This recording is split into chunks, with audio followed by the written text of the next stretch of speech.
तो चलिए शुरू करते हैं आज का वीडियो। तो आज के इस वीडियो में हम एक अंतरराष्ट्रीय संगठन ब्रिक्स के बारे में जानेंगे, जो कि एक इंटरनेशनल रिलेशन और करंट अफेयर से संबंधित टॉपिक है। तो आइए शुरू करते हैं ब्रिक्स से।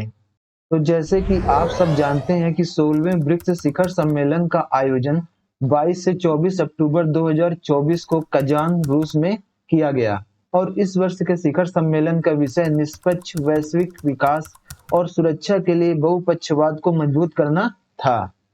आइए अब जानते हैं कि क्या है ब्रिक्स। तो क्या है ब्रिक्स? सबसे पहले इसी के बारे में जानते हैं। तो ब्रिक्स एक अंतर सरकारी संगठन है जिसमें ब्राजील, रूस, भारत, चीन, दक्षिण अफ्रीका, ईरान, मिस्र, इथोपिया, संयुक्त अरब अमीरात शामिल है और इसकी स्थापना 16 जून 2009 को हुई थी।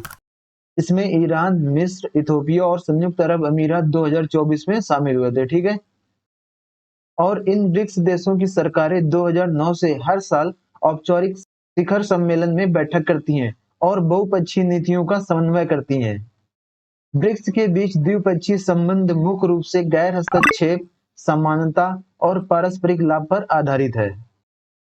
अब अगर इसके संस्थापक देशों की बात करें तो इसके संस्थापक देश ब्राजील, रूस, भारत और चीन थे और इन्हीं देशों ने 2009 में ब्रिक नाम से पहला शिखर सम्मेलन येकतेरिनबर्ग, रूस में आयोजित किया था।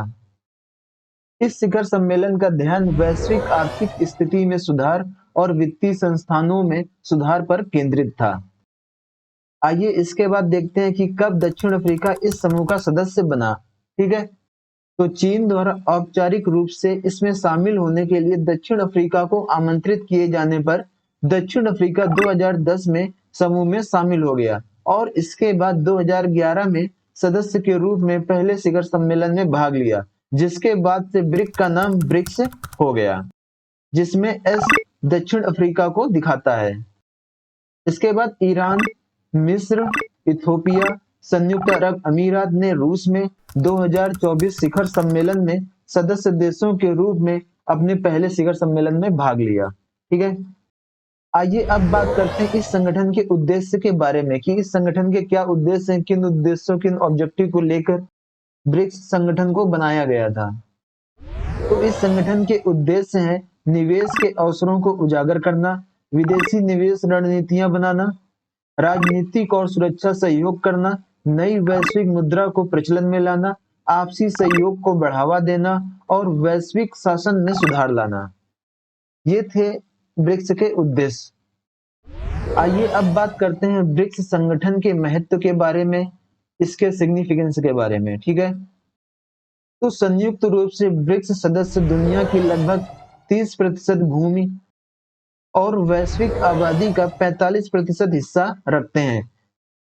दक्षिण अफ्रीका अफ्रीका में सबसे बड़ी अर्थव्यवस्था है, जबकि ब्राजील, भारत और चीन जनसंख्या के हिसाब से दुनिया के 10 सबसे बड़े देशों में से एक हैं। इसके अलावा सभी प्रारंभिक 5 देश ब्राजील, रूस, भारत, चीन, दक्षिण अफ्रीका G20 के भी सदस्य देश हैं। ठीक है। तो समझ में आ गया ना कि ये जो प्रारंभिक 5 देश हैं जिन्होंने ब्रिक्स को बनाया था वो हमारे G20 के भी सदस्य देश हैं। इसके अलावा अगर बात करें तो ब्रिक्स देशों को G7 ब्लॉक का सबसे प्रमुख भू राजनीतिक प्रतिद्वंदी भी माना जाता है, जो न्यू डेवलपमेंट बैंक, ब्रिक्स आकस्मिक रिजर्व व्यवस्था, ब्रिक्स पे, ब्रिक्स संयुक्त सांख्यिकी प्रकाशन और ब्रिक्स टोकरी आरक्षित मुद्रा जैसी प्रतिस्पर्धी पहलुओं को लागू कर रहे हैं। आइए अब बात करते हैं ब्रिक्स राष्ट्र द्वारा की गई कुछ पहलों के बारे में, ऐसे कुछ इनिशिएटिव के बारे में जो कि ब्रिक्स द्वारा लिए गए हैं। तो सबसे पहली पहल में मार्च 2013 में डरबन में 5वें ब्रिक्स शिखर सम्मेलन के दौरान सदस्य देश पश्चिमी प्रभुत्व वाले विश्व बैंक और IMF के परिप्रेक्ष्य में एक वैश्विक वित्तीय संस्थान बनाने पर सहमत हुए। उन्होंने 2014 तक एक न्यू डेवलपमेंट बैंक, या जिसे पूर्व में ब्रिक्स विकास बैंक के नाम से भी जाना जाता था, की स्थापना की योजना बनाई। इस योजना के बनने के बाद सितंबर 2013 में सेंट पीटर्सबर्ग में ब्रिक्स नेताओं की बैठक में चीन ने पूल के लिए $41 बिलियन देने का वादा किया। ब्राजील, भारत और रूस प्रत्येक ने $18 बिलियन और दक्षिण अफ्रीका ने $5 बिलियन देने का वादा किया। इसमें चाइना ने मुद्रा पूल में सबसे बड़ा योगदान दिया ताकि महत्वपूर्ण प्रबंधन भूमिका निभा सके। और अंततः जुलाई 2014 में फोर्टलेजा, ब्राजील में छठे ब्रिक्स शिखर सम्मेलन के दौरान ब्रिक्स ने $100 बिलियन अमेरिकी डॉलर के नए विकास बैंक की स्थापना की। इसके बाद जो अगली पहल की गई वह यह है कि 2011 से ब्रिक्स समूहों के देशों के राष्ट्रीय सांख्यिकी संस्थान एक वार्षिक संयुक्त सांख्यिकी प्रकाशन तैयार करते हैं। ये प्रकाशन भाग लेने वाले देशों के पारस्परिक लाभ के लिए एकल डेटा प्लेटफॉर्म के रूप में कार्य करता है। इसके बाद अगली पहल है ब्रिक्स आकस्मिक रिजर्व व्यवस्था, ब्रिक्स कंटीजेंट रिजर्व अरेंजमेंट, जिसको शॉर्ट में CRA भी बोलते हैं। इसकी स्थापना 2015 में ब्रिक्स देशों द्वारा की गई थी। ब्रिक्स आकस्मिक रिजर्व व्यवस्था CRA वैश्विक तरलता दबाव से बचाने के लिए एक रूपरेखा है। CRA अंतरराष्ट्रीय मुद्रा कोष IMF के साथ प्रतिस्पर्धा करता है और वह न्यू डेवलपमेंट बैंक के साथ साथ वह दक्षिण सहयोग बढ़ाने का उदाहरण है। आइए इसके बाद बात करते हैं अगली पहल की, जो कि है ब्रिक्स पेमेंट सिस्टम। रूस में 2015 ब्रिक्स शिखर सम्मेलन में ब्रिक्स राज्यों के मंत्रियों ने एक भुगतान प्रणाली के लिए परामर्श शुरू किया, जो स्विफ्ट प्रणाली का एक विकल्प बनाया जाना था। इसका लक्ष्य राष्ट्रीय मुद्राओं में भुगतान की ओर बढ़ना था।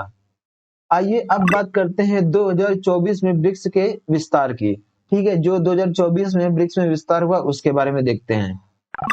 तो अगस्त 2023 में 15वें ब्रिक्स शिखर सम्मेलन में दक्षिण अफ्रीका ने घोषणा की कि 6 उभरते बाजार समूह देश अर्जेंटीना, मिस्र, इथोपिया, ईरान, सऊदी अरब और संयुक्त अरब अमीरात को इस समूह में शामिल होने के लिए आमंत्रित किया गया है।